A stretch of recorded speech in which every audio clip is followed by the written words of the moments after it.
कि इस्लाम में pork prohibited है, मतलब कोई भी मुसलमान सूअर का गोश्त नहीं खा सकता, वो उसके लिए हराम है। Hello guys, welcome back to another video. तो कैसे हैं आप सब लोग? होप आप सब ठीक होंगे। आज का हमारा टॉपिक है कि इस्लाम में पोर्क यानी सूअर को हराम क्यों कहा जाता है और क्यों इस जानवर को इतना गंदा और नापाक कहा जाता है। तो आइए देखते हैं ये वीडियो और जानते हैं इसके बारे में पूरी डिटेल। Let's start. मैं एक चीज डेफिनेटली कह सकता हूं कि आप ये जरूर जानते होंगे कि इस्लाम में पोर्क प्रोहिबिटेड है, मतलब कोई भी मुसलमान सूअर का गोश्त नहीं खा सकता, वो उसके लिए हराम है। ये चीज इतनी कॉमन है कि ये सबको तो पता है, किसी को बताने की जरूरत नहीं। हालांकि अगर उनसे पूछा जाए कि आखिर क्यों इस्लाम में पोर्क हराम है, तो शायद 100 में 1 या 2 लोग इस सवाल का जवाब दे पाए। ऐसे में आज की इस वीडियो में हम इसी कॉन्सेप्ट के इंटरनल रीजन को समझेंगे। आखिर इस्लाम में सूअर का गोश्त हराम क्यों है, आखिर क्यों सऊदी अरब ने पोर्क पर कंप्लीट बैन लगा रखा है, उसके पीछे का साइंटिफिक रीजन क्या है और सूअर का गोश्त खाने से नुकसान क्या क्या है, और इसके अलावा सूअर को लेकर कुछ अजीब अजीब अफवाहें भी है, उसका भी सच आपको बताएंगे। मैं टॉपिक पर आगे बढ़ूं उससे पहले यह क्लियर कर दें कि ये जो कहा जाता है कि इस्लाम में सूअर का गोश्त हराम है, मुसलमान पोर्क नहीं खा सकते, ये इस्लामिक स्क्रिप्चर्स में लिखा कहां है? क्योंकि कई लोगों का यह भी आर्गुमेंट होता है कि यह सब मौलाना लोगों ने फैलाया हुआ है, इस्लाम में ऐसा कुछ नहीं कहा गया है और भी बहुत कुछ कहा जाता है। हालांकि आज की इस वीडियो में आपको दिखाएंगे भी और बताएंगे भी सच क्या है। कुरान चैप्टर 2 वर्स 173 जिसमें साफ साफ मेंशन है, उसने तो तुम पर यही हराम किया है, मुर्दार यानी मरा हुआ जानवर, खून यानी जो बॉडी से निकलकर बह जाए, सूअर का गोश्त और जिस पर अल्लाह के सिवा किसी और का नाम लिया गया हो। 4 चीजों को लेकर साफ साफ कहा गया है कि यह हराम है, जिसमें एक है सूअर का गोश्त। सेम यही बात कुरान चैप्टर 5 वर्स 3 में भी मेंशन है, चैप्टर 6 वर्स 145 में भी मेंशन है, चैप्टर 16 वर्स 115 में भी मरा हुआ जानवर, बहा हुआ खून, सूअर का गोश्त और जिस पर अल्लाह के सिवा किसी और का नाम लिया गया हो उसे हराम कहा गया है। इससे पहला डाउट क्लियर होता है कि इस्लामिक स्क्रिप्चर्स में सूअर के गोश्त को हराम बताया गया है, लेकिन अभी भी सवाल वही, आखिर हराम बताया क्यों गया है, रीजन क्या है? अब इसे समझते हैं। बेसिक से शुरू करें तो अगर आप रूरल एरिया से बिलोंग करते हो या आपने कभी देखा हो कि सूअर एक बेहद ही गंदा जानवर है जो गंदे पानी में कीचड़ में रहता है, और आज भी रूरल एरियाज में लोगों के पास टॉयलेट होने के बावजूद वो घर से बाहर खुले मैदान में जाते हैं, और जिनके घर टॉयलेट है ही नहीं उनकी तो मजबूरी है बाहर जाना। ऐसे में जो सूअर होता है वो उन इंसानों के बॉडी वेस्ट को खा जाता है। अब आप सोचिए, जो सूअर गंदगी में रहता है, इंसानों के मलमूत्र खाता है, गंदगी खाता है, मरे हुए सड़े हुए जानवर का गोश्त खाता है, तो क्या उस सूअर का गोश्त खाने लायक हो सकता है? क्या उसे इंसान को खाना चाहिए? एक नॉर्मल इंसान का जवाब तो ना ही होगा। लेकिन फिर भी दूसरी कंडीशन में आपका ख्याल यह भी हो सकता है, ये तो रूरल एरियाज में होता है, वहां पे सूअर का पालन पोषण सही से नहीं होता, इसलिए वो गंदगी में रहते हैं। लेकिन बड़े शहरों में या हाई डेवलप्ड कंट्री में वेल मेंटेन फार्म होते हैं, जहां पे सूअर की हाई क्लास देखरेख होती है, वो जहां रहते हैं वो जगह साफ सुथरी होती है, और ऐसा इसलिए क्योंकि फॉर्म को इसी तरह दिखाया जाता है। जबकि सच्चाई ये है कि सूअर का नेचर ही है, वो गंदगी खाएगा ही खाएगा। ऐसे में फॉर्म में रहने वाले सूअर एक दूसरे के ही बॉडी वेस्ट को खा जाते हैं, यहां तक कि अपने ही बॉडी वेस्ट को खा जाते हैं। एक लाइन में कहें तो सूअर एक गंदा जानवर ही है। ये तो ऊपर ऊपर की चीजें हुई जो आम इंसान को दिखाई देती हैं, जिसे देखकर एक नॉर्मल इंसान तो कभी भी सूअर का गोश्त खाने की सोच भी नहीं सकता। लेकिन फिर भी अगर इन चीजों को अवॉइड करें और सूअर के गोश्त से होने वाले नुकसान के साइंटिफिक रीजन को देखें, तो सबसे पहले आता है उसका बॉडी स्ट्रक्चर। शायद आपको यह पता होगा कि सूअर को पसीना नहीं आता। अब नहीं आता तो नहीं आता, इसमें क्या? तो इसमें बहुत बड़ी प्रॉब्लम है, क्योंकि बॉडी से पसीना निकलना बेहद जरूरी होता है और इसके कई फायदे होते हैं। जैसे पसीना निकलने की वजह से बॉडी का इंटरनल टेम्परेचर मेंटेन रहता है। अगर बॉडी में किसी वजह से भी एक्सेस एनर्जी प्रोड्यूस होती है, तब भी वो पसीना बनकर बाहर निकल जाती है। और ये जो बॉडी से पसीना बनकर निकलता है वो पानी भी होता है, मॉइस्चराइजर भी होता है, साथ ही साथ कुछ टॉक्सिक सब्सटेंसेस भी होते हैं जो पसीने के साथ बाहर निकल जाते हैं, और इससे skin maintain and body fit रहती है। और ये जो पसीना निकलता है इसमें बेसिकली 2 चीजें काम करती हैं, एक होता है पोर्स और दूसरा स्वेट ग्लैंड्स। इसमें जो पोर्स होता है वो बॉडी स्किन के सरफेस पर छोटे छोटे खुले हुए छेद होते हैं और स्वेट ग्लैंड्स स्किन के अंदर होती है जो कि पोर्स से कनेक्टेड होती है और यही ग्लैंड्स पसीना प्रोड्यूस करती है। सेम चीज अगर आप सुअर के केस में देखेंगे तो सुअर एक ऐसा जानवर है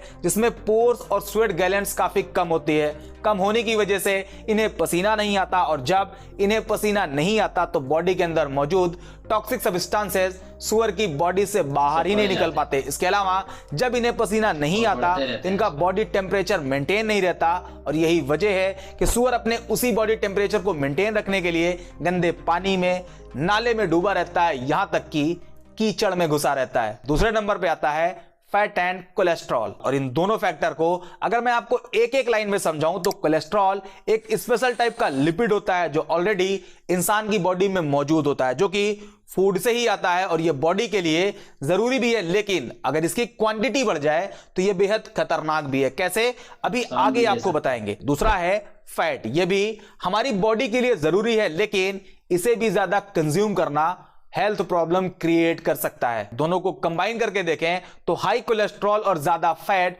हार्ट डिजीज और हाई ब्लड प्रेशर के लिए एक रीजन बन सकते हैं। मोटापा बढ़ सकता है, डायबिटीज का खतरा भी बढ़ सकता है। अब इसे सुअर के गोश्त के साथ कंपेयर करें तो आमतौर पे सुअर के गोश्त में कोलेस्ट्रॉल और फैट की मात्रा काफी ज्यादा होती है। यह पूरी तरह से चर्बी से भरा होता है, लेयर पे लेयर बनी होती है। इससे एक स्टेप आगे और देखें तो कई स्टडीज बताती हैं कि आज जो कैंसर के इतने ज्यादा केसेस हैं उसका रेड मीट और पोर्क के हाई कंजप्शन से डायरेक्ट लेना देना है। तीसरे नंबर पे आता है पैरासाइट इन्फेक्शन और ये पैरासाइट इन्फेक्शन का खतरा आपको झकझोर सकता है क्योंकि पोर्क यानी सुअर का गोश्त कई तरह के पैरासाइट का कैरियर है जिसमें round worm, hook worm, tape worm और पिन वर्म सबसे ज्यादा नोटेबल है और इसमें एक आता है टेनिया सोलियम जो कि एक तरह का टेपवर्म है जो आमतौर पर सुअरों में पाया जाता है और जब कोई सुअर का गोश्त खाता है तो यह पैरासाइट उस इंसान के बॉडी में इंटर कर सकता है और अंत में जाकर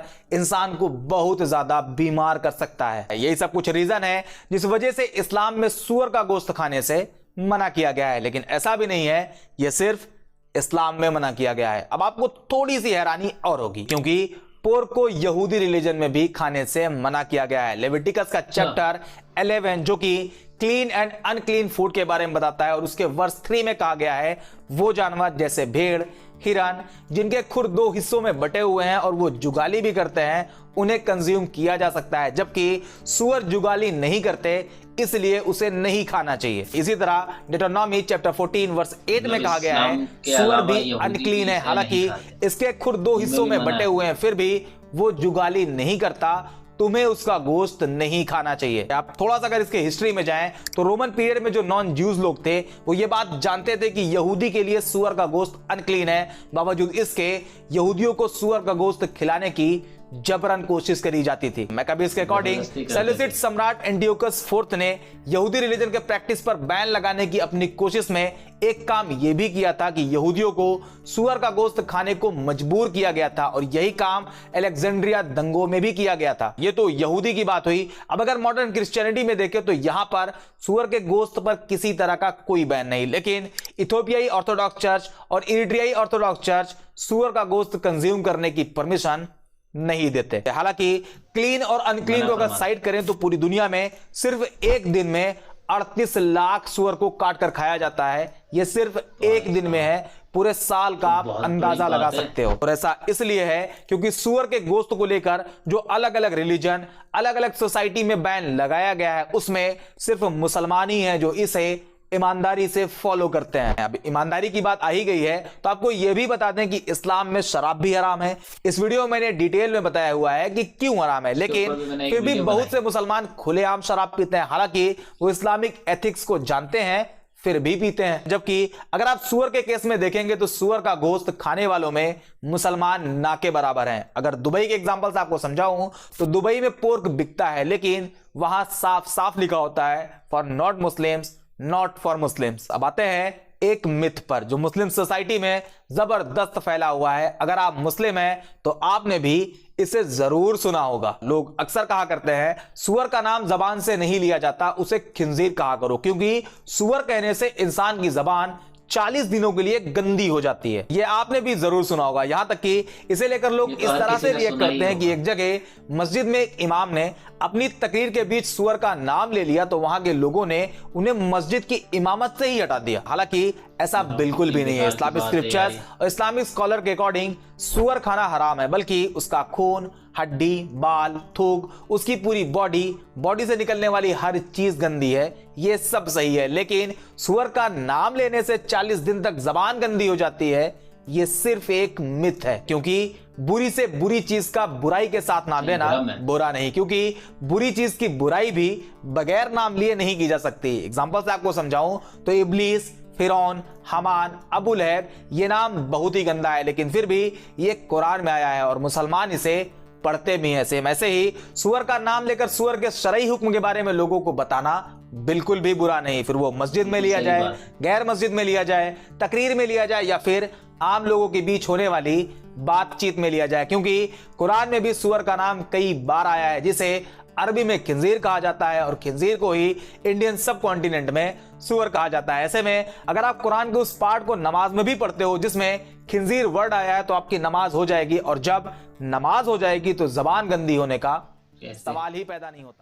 कैसे हो सकती है? तो भाई देखा आपने किस तरह, मतलब एक जो सूअर है वो इस्लाम में हराम क्यों है, किस तरीके की बीमारी इसके अंदर पाई जाती है और कितने लोगों को नुकसान हो सकता है। सूअर का गोश्त जो है वो इस्लाम में हराम करार दिया गया है कि इससे बनने वाली बीमारियां बहुत बड़ी बड़ी हैं, जैसे कैंसर हो सकता है, अलग अलग तरह की बीमारियां हो सकती हैं। इसमें कितनी गंदगी पाई जाती है। इस्लाम में जो हलाल है वही चीज़ खाने की इजाज़त है, अदरवाइज जैसे पोर्क यानी सूअर का गोश्त जो है वो हराम है। तो आई होप आपको हमारे रिएक्शन के साथ साथ ये फैक्ट्स भी समझ आए होंगे। उम्मीद करते हैं आपको वीडियो पसंद आई होगी, और अगर ये वीडियो आपको पसंद आई है तो ये वीडियो भी डेफिनेटली आपको पसंद आएंगी। बाकी वीडियो को लाइक करो, कमेंट करो, शेयर करो और चैनल को सब्सक्राइब करो। मिलते हैं एक ऐसी अच्छी इंटरेस्टिंग वीडियो के साथ, तब तक के लिए